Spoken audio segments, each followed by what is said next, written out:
As usual India से Asia cup का final हारने के बाद पाकिस्तान क्रिकेट बोर्ड और पाकिस्तान क्रिकेट फैंस वही अपनी पुरानी रीत रवायत पर चल रहे हैं। कार से चोरी हुई है, सब तो पहला कुत्ता फारग करो, उस कुत्ते का कोई फ़ायदा नहीं जेड़ा घर की हिफाजत ही ना कर सके। अच्छा जी, पाकिस्तान क्रिकेट फैंस क्या कहते हैं? पाकिस्तान क्रिकेट फैंस कहते हैं कि भाई साहब मोहम्मद नईम को ओपनर ले आओ, बात ही ख़त्म करो। अच्छा, पीसीबी क्या कहता है? ये नईम वाले पे आगे चल कर डिटेल में डिस्कस करते हैं। पीसीबी क्या कहता है? पीसीबी ने क्या किया है? पीसीबी ने जितने भी वो क्रिकेटर्स जिनको पीसीबी ने एनओसी दिया हुआ था फॉरेन लीग्स खेलने के लिए, BBL, CPL, BPL, T20 leagues जो हैं, ये खेलने के लिए जो एनओसीज दिए हुए थे उन सब को ऑन होल्ड कर दिया है। कैंसिल नहीं किया, कंप्लीट सस्पेंड कर दिया या फ़िलहाल ऑन होल्ड कर दिया है। और पीसीबी ने कंडीशन ये लगाई है कि हम सारे प्लेयर्स की डोमेस्टिक क्रिकेट में परफॉर्मेंस देखेंगे, इंटरनेशनल क्रिकेट में परफॉर्मेंस देखेंगे।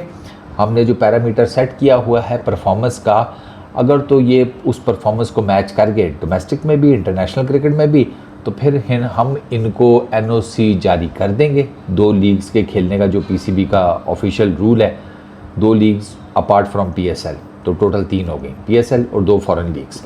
तो हम इनको जो 2 फॉरेन लीग्स हैं कोई से भी इनकी चॉइस के वो खेलने का इनको एनओसी दे देंगे। ठीक हो गया। अब अगर परफॉर्मेंसेस मीटअप नहीं होती पीसीबी के स्टैंडर्ड के मुताबिक, तो ये क्रिकेटर्स सीधा जाएंगे एनसीए में, कोचेस के साथ काम करेंगे अपनी वीकनेसेस के ऊपर, और उसके बाद फिर हम इनको देखेंगे। अब वहाँ पर पीसीबी ने ये नहीं क्लियर किया कि ठीक है फॉरेन कोचेस के साथ या लोकल कोचेस के साथ काम करने के बाद बेहतरी आई है अगर बैटिंग या बॉलिंग में किसी भी प्लेयर की, वो जज कहाँ पर होगी? एनसीए के अंदर नेट्स में ही होगी, या फिर वो दोबारा आएंगे डोमेस्टिक क्रिकेट में, फिर दोबारा परफॉर्म करके देंगे, फिर दोबारा इंटरनेशनल क्रिकेट में परफॉर्म करके देंगे, और उसके बाद फिर पीसीबी डिसाइड करेगा। ये जो सेकंड फेज़ है ये पीसीबी ने क्लियर नहीं किया, और मेरे ख्याल में पीसीबी को करना यही चाहिए कि इनसे डोमेस्टिक क्रिकेट खिलाएँ, इंटरनेशनल क्रिकेट खिलाएँ, एक हाई पैरामीटर सेट करें। इनका हो जाता है, ये उस हाई पैरामीटर को डोमेस्टिक और इंटरनेशनल क्रिकेट में अचीव कर लेते हैं, तो 2 एनओसीज़ इनको दे दें फ्रेंचाइज लीग की। नहीं करते एनसीए में जाएं, अपनी बैटिंग बॉलिंग के ऊपर काम करें रिस्पेक्टिवली, जो भी क्रिकेटर करता है। उसके बाद दोबारा डोमेस्टिक क्रिकेट में आएँ, दोबारा इंटरनेशनल क्रिकेट खेलें, दोबारा जिसे कहते हैं टेस्ट दें, और फिर चेक करें कि ये परफॉर्मेंस का जो बार है उसको मीटअप कर रही है, क्रॉस कर रही है या नहीं। ये प्रोसीजर होना चाहिए। जब तक इनकी performances domestic cricket, international cricket में ऊपर नहीं जाती, बंद करें इनकी एनओसीज़ वगैरह। बट फिर वो दिक्कत ये भी है कि कोई पता नहीं, रिटायरमेंट ले लें, फिर किसी गरीब के बच्चे का नंबर ही आ जाएगा। तो ये तो है पीसीबी का पैनिक बटन। मोहम्मद नईम, अक्सर क्रिकेट फैंस मुझे कह रहे हैं कि मोहम्मद नईम को एज एन ओपनर खिलाना चाहिए। चलें जी, बात तो आपकी ठीक है, मोहम्मद नईम को ओपनर खिला लेते हैं, लेकिन आप नईम का भी वही हाल होता हुआ देखेंगे जो इस टाइम आपकी बाकी बैटिंग लाइनअप का हो रहा है। पहली चीज़ तो ये है कि ये चीज़ कंफर्म हो गई है कि आपकी बैटिंग लाइनअप के ना 2 मेजर इश्यूज़ हैं। एक तो इनसे स्पिन नहीं खेली जाती, मिडल ओवर्स में स्पिनर लगे होते हैं, मिस्ट्री स्पिनर्स, रिस्ट स्पिनर्स, और T20 क्रिकेट में इन दोनों की बहुत मांग है इस टाइम, मिस्ट्री स्पिनर्स की और प्लस रिस्ट स्पिनर्स की। और इंडिया के अगेंस्ट आपने ज़्यादा इस वजह से स्ट्रगल किया है कि इंडिया का मिस्ट्री स्पिनर भी और इंडिया का रिस्ट स्पिनर दोनों स्टम्प्स को अटैक करते हैं। उनकी स्पिन बॉलिंग बहुत क्वालिटेटिव है, बट साथ निशाना भी वो ठीक रखते हैं। गेंद को स्पिन भी कराते हैं तो वो विकेटों में ही आ रही होती है। कोई जिसे कहते हैं वेरिएशन मारते हैं, तो उनका पूरे का पूरा यही होता है कि हर गेंद को विकेटों में ही करें। वो लेते हैं चांस, क्योंकि पहले स्पिनर विकेटों में गेंद कम नहीं किया करते थे कि यार बैट्समैन के जोन में आ जाएगी और वो उठा कर बाहर फेंकेगा। अब ऐसा नहीं है। अब इंडियन स्पिनर्स हैं तो एटलीस्ट T20 इंटरनेशनल या T20 क्रिकेट की जो बॉलिंग है उसको चेंज किया कि अब स्पिनर्स जो हैं मोस्टली स्टम्प्स को अटैक कर रहे होते हैं। तो आपका एक मसला आपका स्पिन के अगेंस्ट बैटिंग का इशू, दूसरा इस तरह की दुबई में जिस किस्म की आपको विकटें मिली हैं, आपकी टीम ऐसी विकटों पर नहीं खेल सकती। ये जो आपके लड़के फेल हुए ना, ये आई फील के इन्हीं को आप जब देंगे ना चांस साउथ अफ्रीका के अगेंस्ट, ये I am pretty much sure कि ये बेहतर कर जाएंगे, क्योंकि वो पाकिस्तान की विकटें हैं ना, एक सर्टन बाउंस, एक सर्टन कैरी ये पसंद करती है हमारे बैटर्स। जितने भी हैं, स्पेशली जो टॉप ऑर्डर के हैं, वो बाउंस को पसंद करते हैं, थोड़ा थोड़ा जिसे कहते हैं फ्लैट विकेट्स को पसंद करते हैं, जो कि बैटिंग के लिए साजगार होती हैं। नईम का कोई फर्स्ट क्लास एक्सपीरियंस नहीं है, कोई लिस्ट एक्सपीरियंस नहीं है।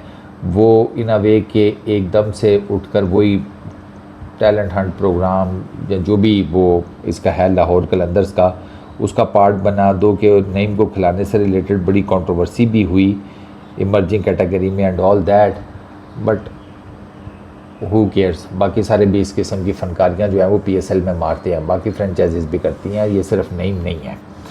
तो नईम को अगर आप टीम में लेकर आते हैं तो नईम भी बहुत जल्दी एक्सपोज हो जाएगा। रॉ टैलेंट है, अच्छा बैट्समैन है।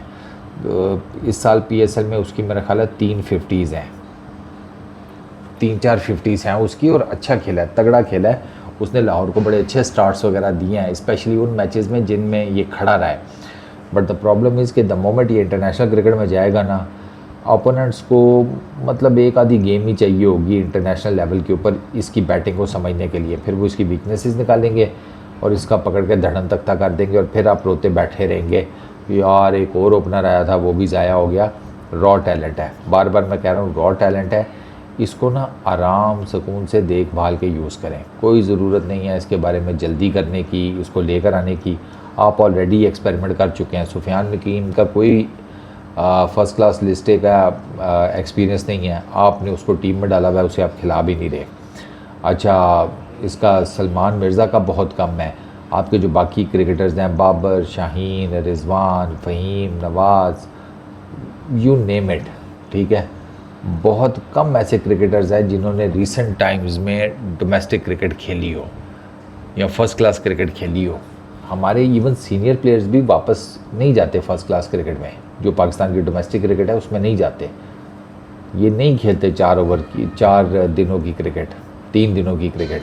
इनको यही होता है बस वो जो 4 ओवर्स वाली क्रिकेट है ना, बहुत है। तो 4 ओवर्स वाली जो क्रिकेट है वो आपको बड़ा बैट्समैन या बड़ा बॉलर नहीं बनाती। आप यू नेम इट, आप कोई सा भी बड़ा खिलाड़ी देख लें, वो अपने डेब्यू के बाद ना, पाकिस्तान के जो उसने डेब्यू किया उसके बाद शाज़ो नादर ही आपको कहीं कोई डोमेस्टिक खेलता हुआ नज़र आएगा।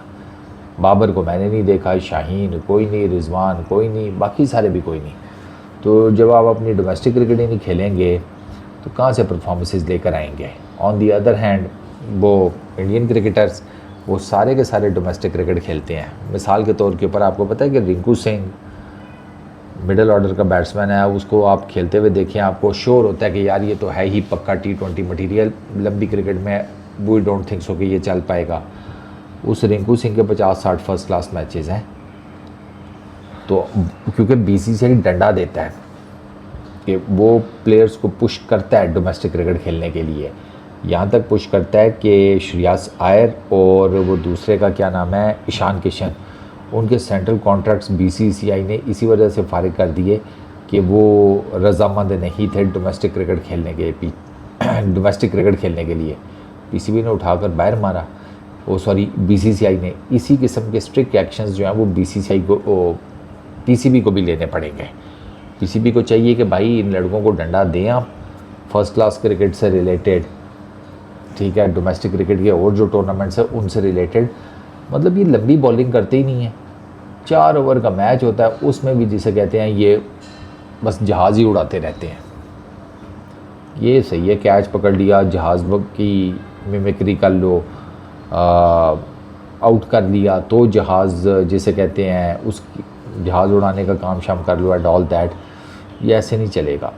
सीरियसली स्पीकिंग, ये जितनी भी सीनियर लॉट है, जितनी भी जूनियर या यंगस्टर्स हैं, इन सब को आपको फर्स्ट क्लास क्रिकेट की तरफ, रेड बॉल क्रिकेट की तरफ पुश करना पड़ेगा।